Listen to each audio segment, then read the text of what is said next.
How's your calf? It's better. You anticipate being able to go tomorrow? Not yet. I mean, we don't know yet, honestly. But I've been practicing for 2 days now, so I feel pretty good. But we'll see how it feels tomorrow morning. Have you been able to do most everything in practice, or is there parts of it you're still sitting? No, I do everything. Yeah. I feel pretty good, so I trust it. But we'll see. 2 days full practice is different than 2 weeks of just lifting and shooting. How's the other injury, the quad or the thigh? It's good. Yeah. Is there any concern that there's any relation between the two, or just completely different things? I have no idea. We gotta ask the doctors that. But we still figure out what is it. So. Gotcha. So you're still having appointments? I think. Yeah, you said that immediately. Yeah. Was the calf injury the same thing that you had going into the 2022 playoffs? No, I think it was. They said something less. It wasn't really. I don't know. They said soleus, or how you say it. I don't really know, but it was less than the first one. Yeah. Are you still feeling soreness in the calf? No, calf's fine. Pretty much fine. But that's what I'm saying. We went to do full practice, so let's see how it feels tomorrow. You just want to make sure there's not a setback or anything. Yeah. Okay. Luka, as you've watched how the team practiced last week when you weren't practicing and how they've looked this week when you have been back in practice, how do you assess your readiness as a team for tomorrow night at the beginning of the season? I didn't watch a lot of practice when I am because I was lifting and then shooting. So, but I think we had good practice since we've been back from the trip. I think they were practicing really good. I think we had last 2 days we had great practice. So I think we're practicing good. Well, one more injury question. I know you're not a doctor. When you play the 5 minutes against Real, first off, I'm sure very disappointing, the timing of everything. What did it look like for you to convince them to even, play 5 minutes? Well, I went through the pregame routine, so to say if I can do it, I can play a little bit. I wish I would play more, but at least it's better 5 minutes than 0. So hopefully we go back. Any concern that you didn't get a ton of work in the preseason now that the season's here, or do you think that matters much for season prep? I mean, a little bit for sure because you're not really in the game rhythm. I say game conditioning because it's different when you just do lifts, the bike, run. It's different than the game conditioning. But as I said, last two days I felt good. So. How would you describe what you're dealing with the thigh? Is it a consistent soreness at this point? Is it off and on? Yeah, it's off and on. It's a weird thing. I don't really know how to explain. It's something weird, but I've been doing work for the thigh all the time, so it is better than it was for sure. And obviously it's clear you worked with something to get in shape. Do you feel like these last couple of weeks with the calf, has that affected that at all? Do you feel like you've lost a little bit of what you worked to get? No, actually, I think it was better. I had to spend a lot of time in the weight room. It was good. Not good that I was injured, but I got a lot of work in, so I think it was good. And I feel way better than I was on the trip.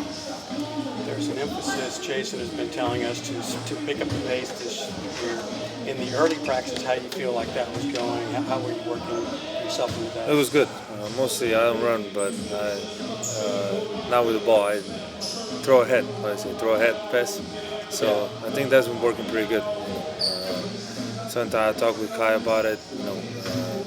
We're gonna exchange the handling the ball. So say, for example, when it's free throw, maybe I get the ball, but when it's open, when it's not stoppage, he's gonna take it. So we're gonna exchange that. Is it gonna take some getting used to? Because literally, since you were a kid, you've been the guy with the ball most of the time. No. When I was in Madrid, I played like this. I remember playing with Yul, so we were the same. We would exchange. So I remember playing like this. When you're off the ball, what are the things that you're focusing on? What are the things you're emphasizing as far as how you can contribute without the ball in your hands? I think spacing is a lot important, just to move. I know the defender probably not going to help off me a lot of times, so that opens more space for Kai, for other teammates, and just spacing. I've been working on my catch and shoot, so I'm ready. You still stepping back, catch, step back, shoot? Less. Now it's more catch and shoot. We noticed you tweeting about the Rangers. You were at the game the other night. How much do you actually follow baseball? I did. It's like American football. I know once I came to U.S., obviously first one was American football. Before I didn't know anything about, but lately I've been watching Rangers. Yesterday I watched it with Dirk, so it was a really fun game. But we're probably going Saturday for sure.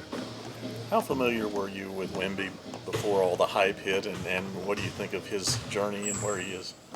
Yeah, I mean, everybody knows Wemby, right? I saw some videos, it's pretty crazy. What he does on the court. Was he 2 meters? 7'4". 7-4, that's the one. No, the thing he does for that length, it's unbelievable. The way he moves, the way he handles the ball, shoots the ball, and obviously the blocking. So I've been watching, and he's an amazing player. You had maybe not as much hype as Wemby, but obviously there was a lot of eyes. Not even close. Right, but you were EuroLeague MVP. You in a different way, you came with a ton of hype.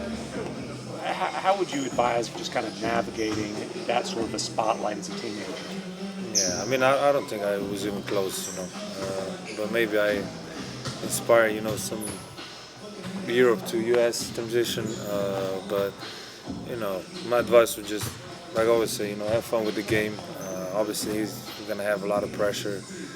He's probably one of the best, if not the best prospect to ever come in the NBA. So, but he showed he could play. So, I don't think he should be worried about anything.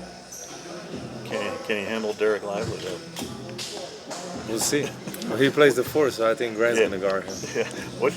Speaking with Lively, what has he brought to the table for you guys, and how is it working with him on the court?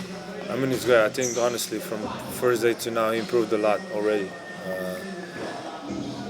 He's really good. I like him very much. Yesterday he was talking shit in practice, so after practice I made sure I like it, and let's do in the game the same. Because then practice and games are different. But no, outside all the jokes, he's been amazing. The way he just follows you, rebounds the ball, he's been doing all the little stuff, and that's really important for a rookie. Your pick and roll partner has been Dwight for so long, and he is really good at the fundamentals of screen setting, knowing when to roll. What is it like for a big man? As you see a young rookie big man come in, what's it like for him to learn that? And is there anything you can do to kind of help him learn the nuances of screen setting and rolling? Yeah, I mean, he had a lot of help from Tyson.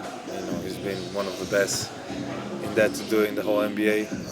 But yeah, it's got to be a connection between the player and the screener. But like I said, he improved a lot, and if he keeps improving, that's what it's gonna get him paid. And I think that's a good thing. Derek was involved more as the big and dribble handoffs last game. What do you think about his playmaking so far from what you've seen?